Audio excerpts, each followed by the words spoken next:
اللهم صل على سيدنا محمد يا رب صل وسلم دائما ابدا على حبيبي. ہم نے اپنے والد کو بچپن سے دیکھا نا, ہمیں پتا تھا ہمارے والد کوئی غیر اخلاقی سرگرمیوں میں نہیں ہے. ہمیں اپنے باپ سے بڑی عقیدت تھی, بڑی محبت تھی. یاد ہے, اچھا ہم نے اپنے والد کو بچپن سے دیکھا نماز پڑھتے ہیں, تلاوت کرتے ہیں, روزانہ جب گھر آتے تھے نہاتے تھے, اتنی خوبصورت ان کی بڑی داڑھی تھی, چہرے پہ ایک رونق تھی, تہجد کے لیے اٹھ کے لمبی دعا مانگا کرتے تھے. بتاؤ بیٹا جب باپ میں یہ صفات دیکھے گا, اس کو جو باپ سے محبت ہوگی, ایک عام آدمی کو اپنے لبرل باپ سے ایسی محبت ہو سکتی ہے؟ بتاؤ میرے بھائی, وہ ایک عقیدت ہو جائے گی نا, ایک بزرگی کا تصور آئے گا. روزانہ ڈیلی تلاوت کرتے تھے وہ بیٹھ, روزانہ نہانے کا معمول, صاف ستھرے رہنے کا معمول, ڈیلی تلاوت, اونچی آواز سے تلاوت کرتے تھے, گھر میں ایک آواز گونجتی تھی ان کی. صفائی کا ایسا خیال, ہر وقت میرے والد صاحب کے جو دانت ہیں نا ایسے سفید چمکتے تھے. ہمیں تو ان کے انتقال کے بعد نا ان کی وہ ساری چیزیں یاد آتی تھیں.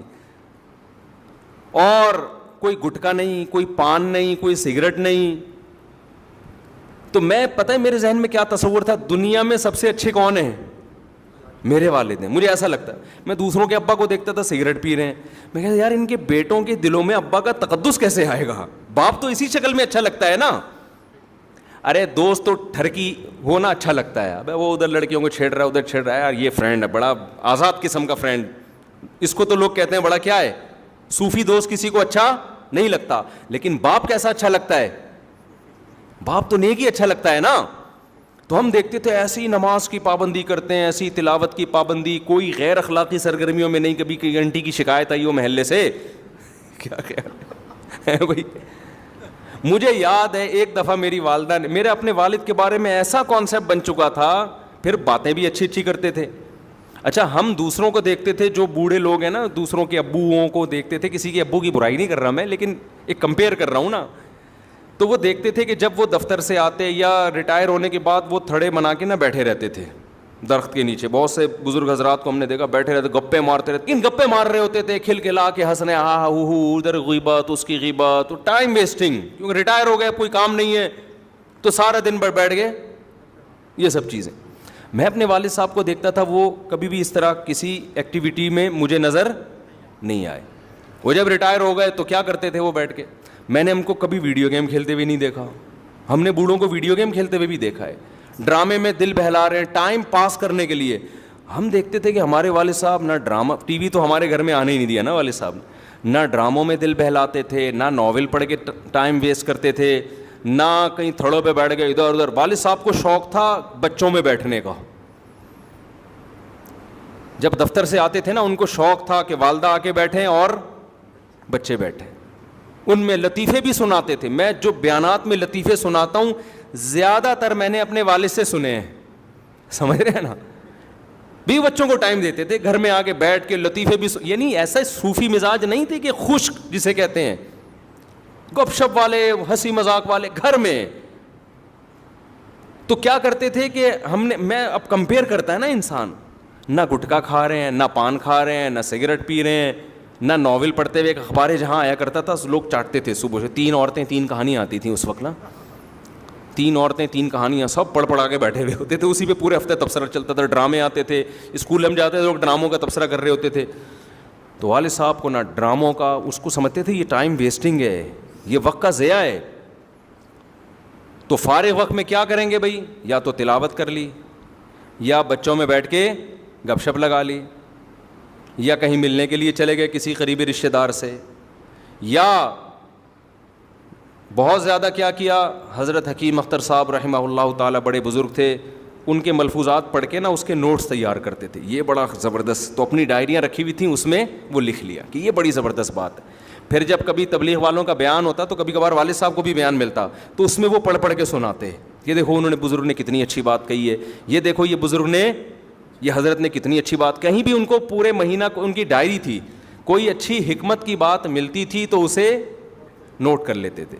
تو اتنی ان کے انتقال کے بعد نا ان کی الماری سے ڈائریوں کا پورا پلندہ نکلا ہے, اتنا بڑا پلندہ, وہ پوری کتاب بن سکتی ہے وہ.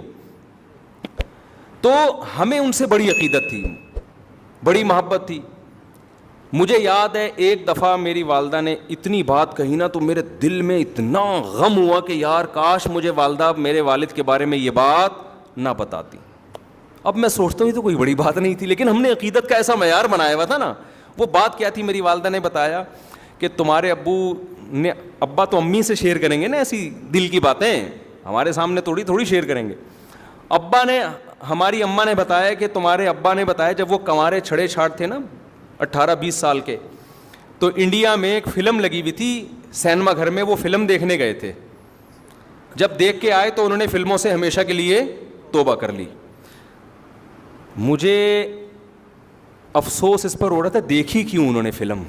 سمجھ میں آ رہی ہے بات؟ یعنی میرے دل میں نا ایک بال آ گیا کہ یار اس کا مطلب ابا نے بھی فلم, حالانکہ وہ پتہ نہیں 1901 کی بات کر رہی تھی اس زمانے کی فلموں میں. اب تو وہ فلمیں دیکھ کے لوگ اسلام قبول کر لیں, ایسی فلمیں تھیں, ہیروئنوں کے دوپٹے اور تمیز اور شرافت اور فیملی سسٹم دکھایا جاتا تھا. مجھے کسی نے پرانے زمانے کے ڈرامے کا کلپ دکھایا, ہمارے ایک دوست نے, کہ یہ دیکھو پہلے ڈرامے ایسے, اتنی تمیز کے ڈرامے تھے کہ آج کل وہ ڈراموں والا ماحول ہمارے گھروں میں نہیں ہے. تو میں نے کہا یار ان ڈراموں کو ہم کہتے تھے حرام, صحیح ہے نا, حالانکہ یہ ایسے ڈرامے ہیں, یہ تو یعنی ایک سسٹم کو صحیح کر رہے ہیں یہ ڈرامے. اب تو پتہ نہیں کیا بےہودگی ہو رہی ہے. تو وہ اس زمانے کی پتہ نہیں 75 کی 74 کی, یا 75 میں تو 75 کی بھی نہیں, وہ کوئی بات ہو رہی ہوگی کہیں 1960 یا 55 کی. تو مجھے یہ تھا کہ یار ہمارے ابا نے فلم کیوں دیکھی. خیر بعد میں خیال آیا کہ یار اتنا بھی اونچا معیار نہیں رکھو بھائی, دیکھ کے توبہ کر لی نا, وہ بھی ایک دفعہ دیکھی تھی. تو کیونکہ میرے ذہن میں تھا بھائی ہمارے تو باپ دادا تھے سارے نیک چلے آ رہے ہیں, تو وہ ابا نے یہ حرکت کی کیوں, تو وہ ایک دفعہ بھی کیوں دیکھی. تو ایسا معیار بنا ہوا تھا. اب آپ بتاؤ جب گھر میں پاکیزگی کا ماحول ہوتا ہے تو اولاد کو بھی ماں باپ سے محبت ہوتی ہے. ہماری والدہ بھی مصلی پہ رہتی, اتنی لمبی لمبی دعائیں مانگتی تھی اللہ ان کی مغفرت فرمائے. باقی میں کسی کی تعریف میں مبالغہ نہیں کرنا چاہتا کہ ہمارے والد میں کوئی خامی نہیں تھی یا والدہ میں کوئی, کسی کی بھی تعریف میں ایسا غلو جائز نہیں ہے. لیکن میں صرف اسلام کی خوبی بتانے کے لیے کہ والدہ کا یہ معمول ہو, باپ کا یہ معمول ہو, تو بچوں کو پیرنٹس سے محبت ہوگی کہ نہیں ہوگی. یہ محبت پائیدار محبت ہوتی ہے, یہ وہ گوروں یہ ڈراموں فلموں والی نہیں ہوتی. یہ اس میں فادر ڈے منانا نہیں پڑتا آپ کو. انسان کہتا ہے یار دیکھو, ایک وقار ذہن میں آتا ہے.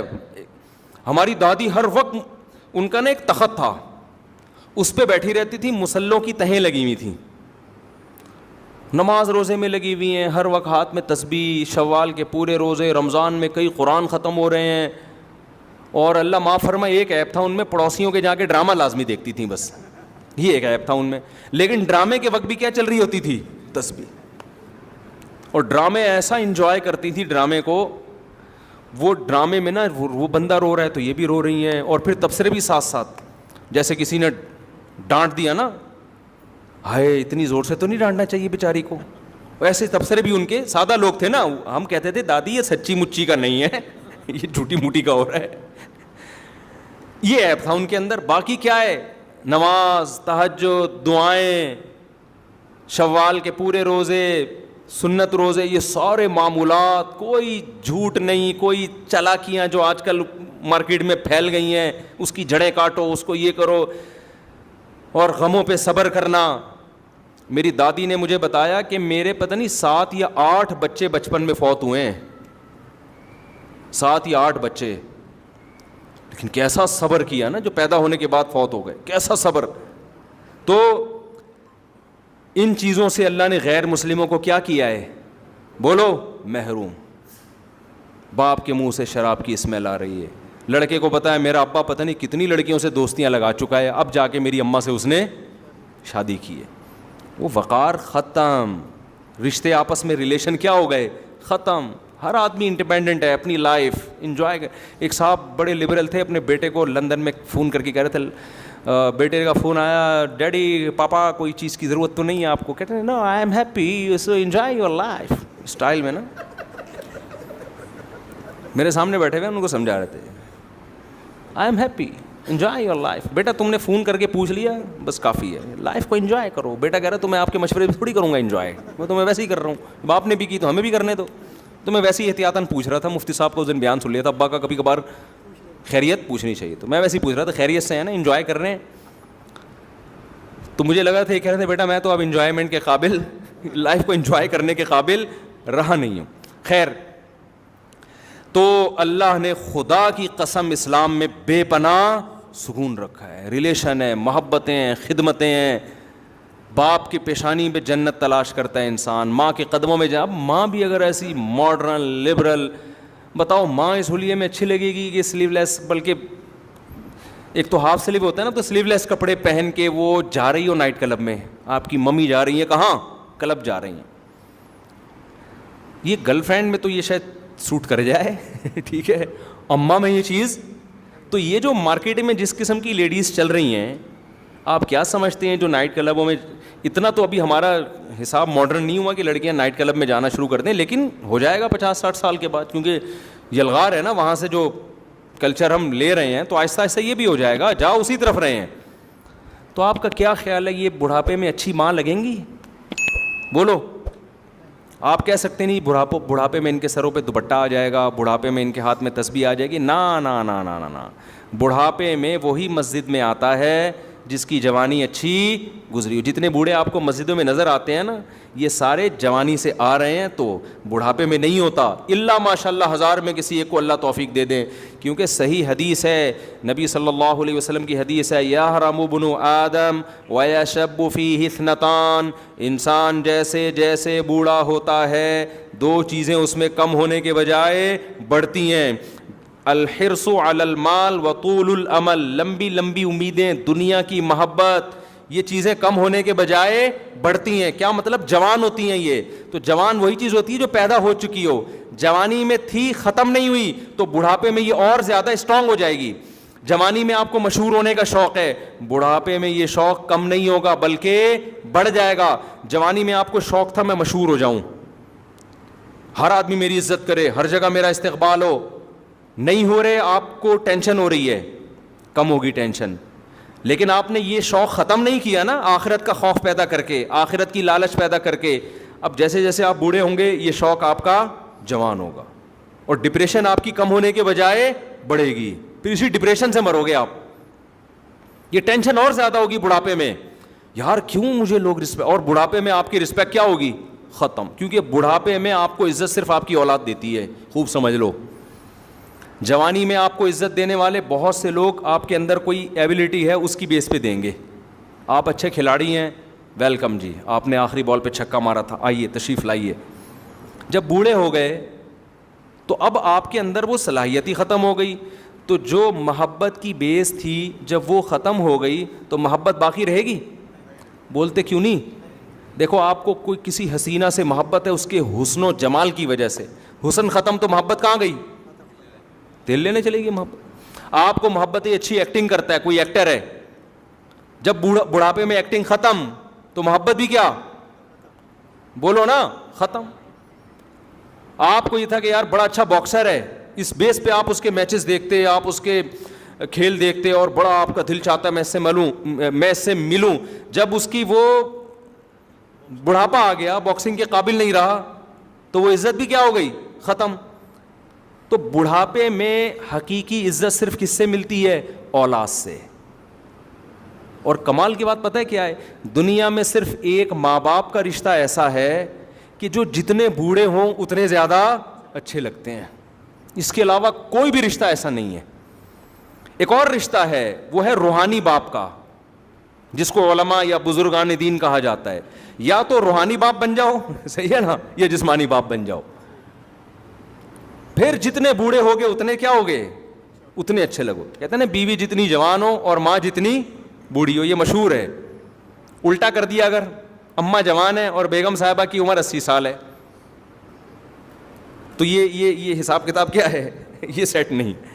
بیوی کہتے ہیں لوگوں میں مشہور ہے, حقیقت بھی ہے, کیا شرمانا یار اس میں, حقیقت بھی یہ بیوی جتنی جوان ہو اچھی لگتی ہے نا, اس میں کیا شرمانا. خام میں دوغلی باتیں کروں آپ کے سامنے آپ کو خوش کرنے کے لیے کہ نہیں جی بیگم بھی بہت بزرگ ہو, نہیں بھائی بیگم جوان ہی اچھی لگتی ہے نا.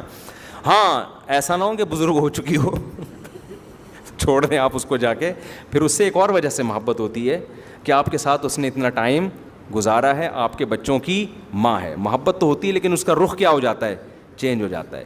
تو وہ جو جذباتی محبت ہوتی ہے نا, عشق معشوقہ والی, وہ وقت جوان ہوتی ہے تو وہ رہتی ہے, بڑھاپے میں پھر وہ کنورٹ ہو جاتی ہے کہ دوسری قسم کی محبت میں. پھر دم درود بھی کروا رہے ہوتے ہیں لوگ اپنی بیگم سے, جا کے دعا بھی کروا رہے ہوتے ہیں. خیر, ماں باپ جتنے بوڑھے ہوں اتنے زیادہ اچھے لگتے ہیں, اتنے زیادہ ان میں نورانیت آتی ہے, اتنی روحانیت آتی ہے, اتنا ان کی خدمت میں. ہمیں یاد ہے ہم جب چھوٹے بچے تھے تو ظاہر ہے ہماری والدہ کی عمر اس وقت اتنی زیادہ نہیں تھی, تو ہم نہیں کبھی والدہ کی گود میں سر رکھ کے لیٹتے تھے. لیکن جب والدہ بالکل بوڑھی ہو گئی, ہم جب بڑے ہوئے تو اماں بوڑھی ہو گئی نا, پھر ان کی گود میں سر رکھنے کا اپنا مزہ تھا. جتنی بوڑھی ہوتی جا رہی تھیں اتنی ہمارے لیے ان میں اٹریکشن بڑھتی جا رہی تھی. دادا دادی نانا نانی کا بھی ایسا ہی ہے. تو اسلام آپ کو نیچرل لائف دیتا ہے, بھائی بالغ ہوتے ہی شادی کر لو تاکہ تمہارا جب بڑھاپا آئے تو تمہارے بچے کثرت سے بھی ہوں اور جوان بھی ہو چکے ہوں. غیر مسلموں کے پاس یہ آپشن بھی کیا ہو گیا, بولو, ختم. لائف کو انجوائے کرو, گرل فرینڈ بوائے فرینڈ, یہ وہ تھوڑا سا ٹیکنیکل قسم کا سیٹ اپ. وہ سالہ تو نے اپنے, نہ تجھے نہ بیوی کی محبت ملے گی نہ عورت کی طرف سے شوہر کی. اور پھر ظاہر ہے جب گرل فرینڈ بوائے فرینڈ کا کلچر عام ہو جائے گا تو آپ جب بیگم لے کر آئیں گے ایک تو اس پہ 10 قسم کے شبہات ہوں گے. پتہ نہیں موبائل مجھے دیکھ کے یوں کیوں کیا تھا اس نے, یہ ہوتا ہے نا. کیونکہ عورت کو بھی پتہ ہے میرا میاں جب فون پہ بات کرتا ہے تو کیا کر لیتا ہے, مجھے دیکھتے ہی. ایک خاتون نے مجھے بتایا میرے میاں ایسے فون پہ لگاؤ گے, جیسے ہی میں آتی ہوں نا تو ایک دم نا تھوڑا سا یوں ہو جاتا ہے. تو اب اس کو وسوسے آنا شروع. دینداروں میں یہ چیز نہیں ہے.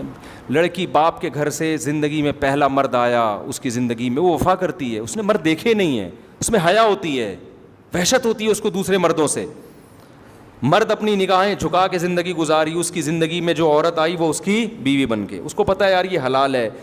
جب حلال میں اس کی تسکین ہو گئی, گند میں منہ مارنے کا اس کا دل, بولو, نہیں کرے گا, منہ مارنے کا دل نہیں کرے. تو میاں بیوی کو پہلے دیکھو نا کیسے ہوتا تھا. شوہر 2-2 سال گھر سے باہر رہتا تھا, عورت کو یہ اطمینان ہوتا تھا کہ اس کی توجہ میرے علاوہ کہیں بھی نہیں ہوگی, اطمینان سے زندگی گزارتی تھی. میاں کو اطمینان تھا کہ میری بیگم میری ہے, میرے علاوہ اس کو کوئی جا کے موبائل چیک کرنے کی, خط دیکھنے کی کہیں بھی ضرورت نہیں تھی کہ کہیں گھر سے نکلی ہو تو پیچھے بندہ بھیجے یار جا کہاں رہی, اس کو اطمینان ہے. اب یہ چیز, اب تو ہمارے پاس کیسز آ رہے ہیں نا, اب یہ اطمینان آہستہ آہستہ کیا ہو رہا ہے, ختم. ایسے ایسے کیسز آدمی کانوں کو ہاتھ لگائے, یار یہ ہو کیا رہا ہے معاشرے میں. تو میں لوگوں سے کہتا ہوں تم نے بھی عیاشی کی ہے, اس نے بھی عیاشی کی ہے, دونوں اتفاق سے ایک ایگریمنٹ سے شادی ہو گئی. اب نہ تمہیں اس پہ اطمینان نہ اسے تم پہ اطمینان. تو اب موبائلوں میں جھانکتے رہیں گے ایک دوسرے کے, وہ اس کے موبائل, وہ ذرا سا. اور پھر اتنا کمزور رشتہ بن چکا ہے میاں بیوی کا کہ مرد میں ذرا سا فالٹ پیدا ہو جائے نا تو عورت کو اپنے پرانے بوائے فرینڈ, بولو, یاد آنا شروع. تھوڑا سا آڑا ترچا ہو گیا آدمی, کمر جھک گئی ہے, کوئی ڈاکٹروں نے کہہ دیا آپ کے جگر میں تھوڑا سا مسئلہ ہے, اور کہ بھائی اس کے ساتھ تو لائف میری, یا مالی لحاظ سے کمزور ہو گئے. سب سے بڑا ایشو تو یہ آتا ہے جب شادی ہوئی پیسہ تھا, اب کیا ہو گئے, کمزور. تو اب چونکہ اس کے پرانے بھی سلام دعا بہت رہی ہے تو اس کو یاد آتا ہے اچھا بھلا میرے لیے وہ فلاں رشتہ آیا تھا, میں وہاں کر لیتی, میں وہاں کر لیتی. اس نے تو میری 1 سال ہماری فون پہ چیٹنگ بھی چلی ہے, گپ شپ بھی چلی ہے. صرف رشتے ہی نہیں آئے, رشتے آئے تو یہ تو غلط بات نہیں ہے, چیٹنگ بھی ہوئی ہے, اتنی لمبی لمبی ہماری باتیں ہوا کرتی تھی. اور کیا پھر یار یہ مر جائے تو اچھا ہے. تو اس کا نتیجہ کیا نکلے گا, دونوں کی جو ایک سکون اللہ نے دیا ہے نا, جو ہماری فیملی سسٹم میں ہوا کرتا تھا, یہ میرے ابا, یہ میری اماں, یہ میں, یہ میری وائف, یہ میرے بچے, ہم, یہ ہمارا خاندان, بڑا سا خاندان, خوشیاں آسان. وہ خاندان سمٹ کے, ٹھیک ہے نا, ایک آدھ داماد ایک آدھ کہیں سے بہو, بس یہ ختم, ٹوٹل ریلیشن ہی ختم آپس میں.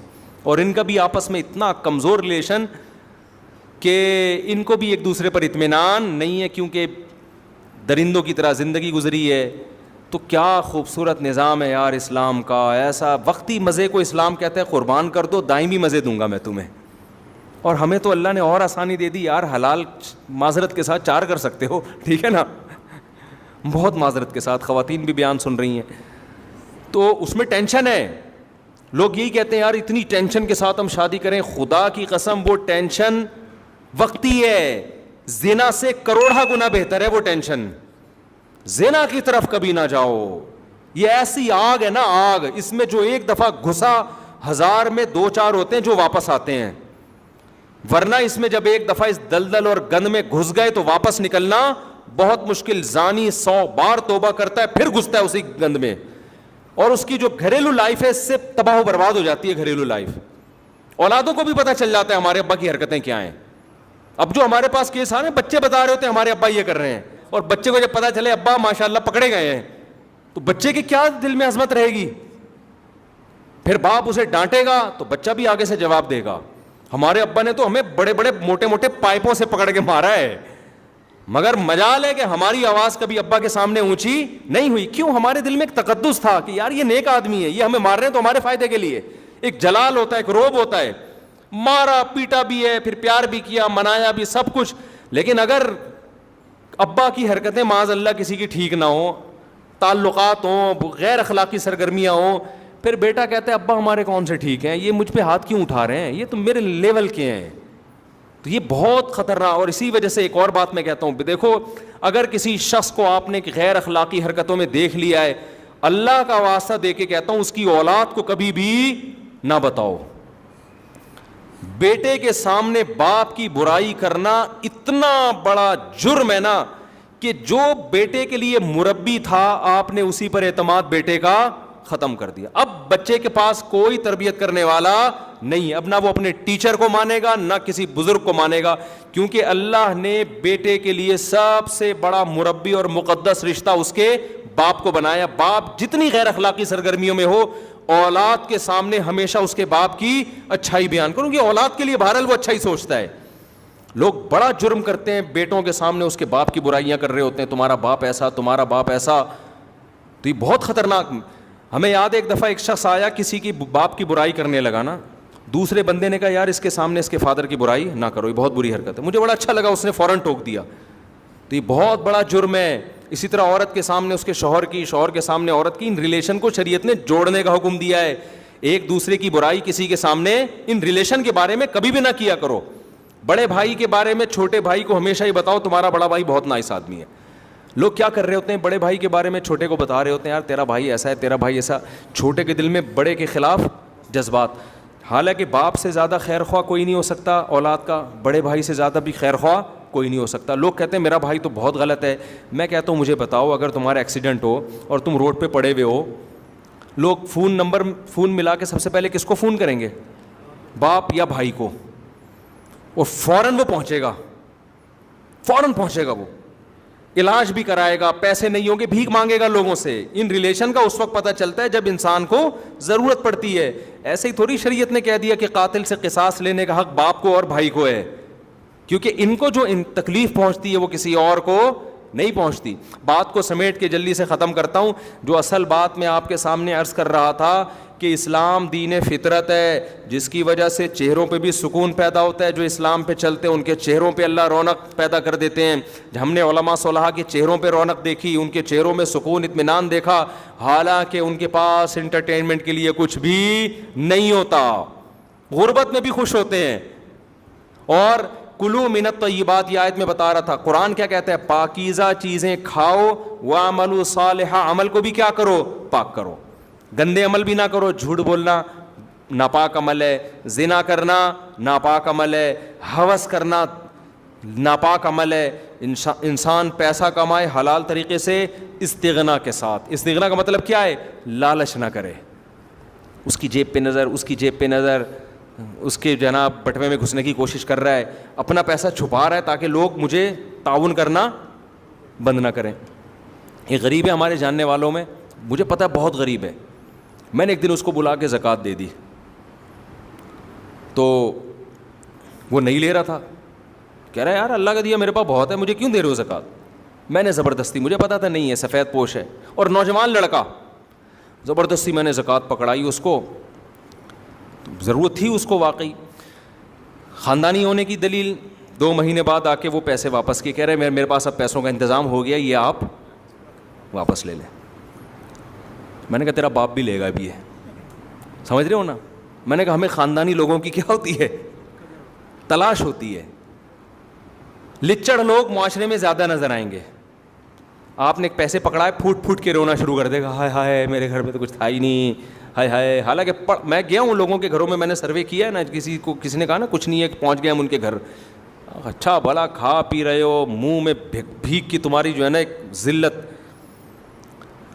تو یہ کیا ہے, رزق تو آپ کو ملے گا, استغنا کے ساتھ رہو گے تو دروازے پھاڑ کے رزق آئے گا. اور اگر بھکاری پن پہ آ گئے نا تو ادھر سے بھی گھسیٹا, ادھر سے بھی, ادھر منہ ٹیڑھا کیا, بیوی کے سامنے بھی چھپا رہا ہے, اسے بہت تھوڑا تھوڑا کھلا رہا ہے تاکہ اس کو یہ نہ پتہ چل جائے کہ میرے پاس کیا ہے, پیسے ہیں. اس کو اچھا, ایسے لوگ بھی ہیں, اس کو بھی غربت میں رکھا ہوا, بھائی کھاؤ کھلاؤ یار, کیوں اتنا زیادہ مسلط کیا ہوا ہے.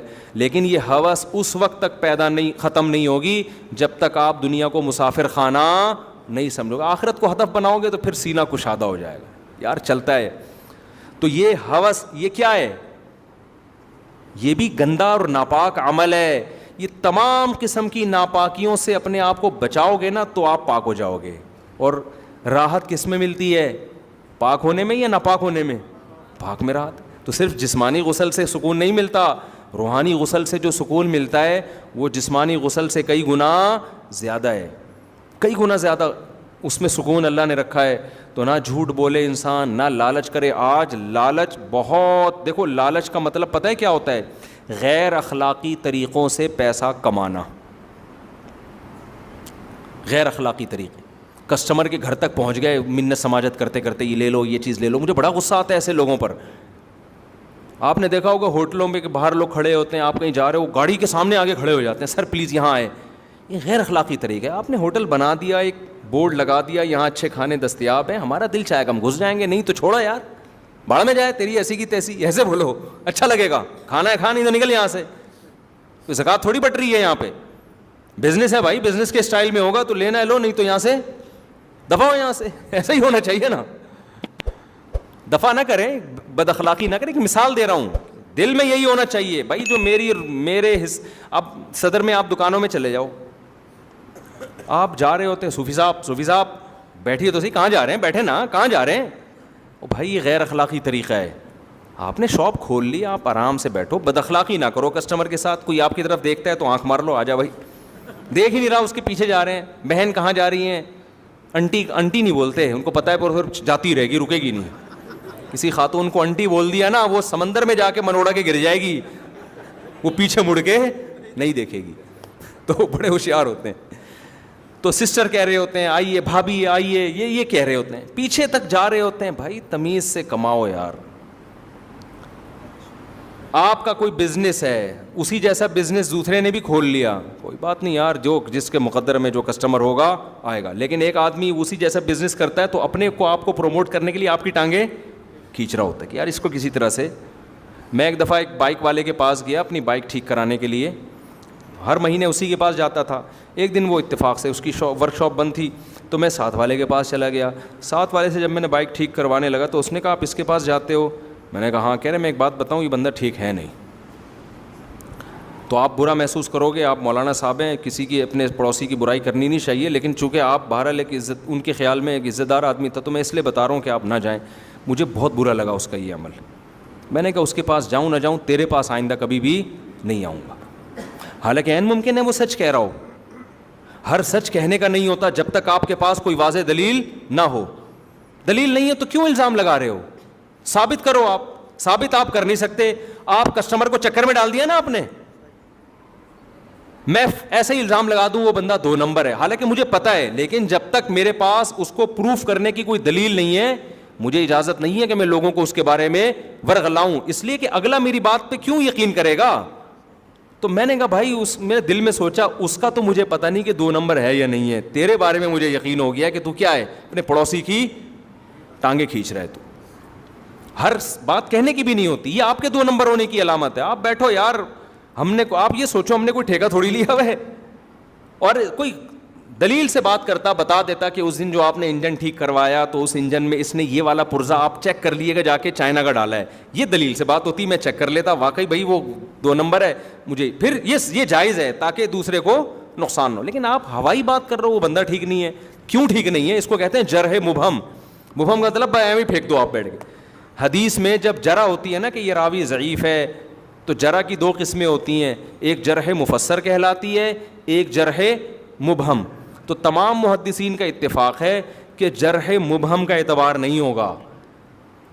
جیسے کسی بڑے محدث نے کہہ دیا یہ راوی ضعیف ہے, اس سے کہنے سے ضعیف نہیں ہوگا جب تک وہ ڈیفائن نہیں کرتے بھائی کیوں ضعیف ہے, وجہ کیا ہے اس کے ضعیف ہونے کی. تو اس کو کہتے ہیں جرح مفسر. آج انٹرنیٹ پہ جو بہت سارے یوٹیوبرز پڑے ہوئے ہیں نا, جو آپ کو بڑی بڑی تحقیقات حوالوں کے ساتھ پیش کر رہے ہیں, کہتے ہیں فلاں محدث نے اس کو ضعیف کہا, فلاں محدث نے اس راوی کو ضعیف کہا. لوگ بڑے متاثر ہو رہے ہیں, یار اس نے بھی ضعیف کہہ دیا, اس نے بھی, اس کا مطلب حدیث ضعیف ہے, حالانکہ وہ صحیح حدیث ہوتی ہے. اس لیے کہ جو لسنر ہے نا وہ فارغ ہوتا ہے, اس کو حدیث کے اصول معلوم ہی نہیں ہے, وہ صرف حوالہ دیکھ رہا ہوتا ہے کہ دیکھو فلاں حدیث کے راوی کو فلاں محدث نے ضعیف کہا, تو واقعی یہ کیا ہے, ضعیف ہے, لہذا یہ حدیث کیا ہے, ضعیف ہے. حالانکہ آپ کسی علم حدیث کے ماہر سے پوچھیں گے, وہ کہیں گے بھائی یہ اس نے ضعیف کہا, اس کے باوجود یہ حدیث ضعیف نہیں ہے, کیونکہ ضعیف کہہ دینا کافی نہیں ہے, یہ جرح مبہم ہے. تو اب آپ بتاؤ اتنے بڑے محدث جب کسی کو ضعیف کہہ رہے ہوں اور وجہ نہ بیان کر رہے ہوں, تو علماء نے اتنے بڑے محدث کی رائے کا اعتبار نہیں کیا. ایک میکینک جو ورک شاپ میں بیٹھنے والا ہے, وہ جب کہتے میرا پڑوسی آپ کی بائک جو صحیح جو کر رہا ہے یہ گڑبڑ کرتا ہے, یہ 2 نمبر ہے, تو اس کی جرح مبہم کا کہاں سے اعتبار ہوگا؟ سمجھ میں آ رہی ہے بات کہ نہیں آ رہی؟ وہ یہ بس چکر میں ڈال دیا, اب وسوسے آنا شروع ہو گئے, پتہ نہیں آ رہی ہے کیا کر رہا ہوگا میری بائک کے ساتھ. تو خیر, تو یہ غیر, اس کا مقصد کیا تھا یار, یہ میرے پاس آیا کریں, تو کیا ہوا, اس کے پاس تو میں گیا ہی نہیں, ہمیشہ کے لیے میں نے چھوڑ دیا اس کو. تو یہ غیر اخلاقی حرکت ہے, ہوس. تو ان تمام گندگیوں سے اپنے آپ کو, کنجوسی کی گندگی سے انسان پاک کرے, جھوٹ کی گندگی سے, بدنظری کی گندگی سے, اور لالچ کی گندگی سے, اور یہ ساری گندگیوں سے. اور جب انسان اپنے آپ کو پاک کرتا ہے نا, تو اس کو کہتے ہیں کلو من الطیبات, کھاتا بھی پاک ہے اور عمل بھی کیا کرتا ہے, پاک. یہ اسلام کا خلاصہ اللہ نے 2 لفظوں میں بیان کیا, اٹ از کالڈ اسلام. اس کو کیا کہتے ہیں, اسلام. اس پہ جنت بھی ملتی ہے اور جہنم بھی. اور یہ واقعی ایک ایسی چیز ہے جو اسلام کی ایک دعوت ہے نا, کہ یہ اعمال کرو گے تو جنت دوں گا, یہ واقعی سمجھ میں آتی ہے. تو میں جو بات لے کے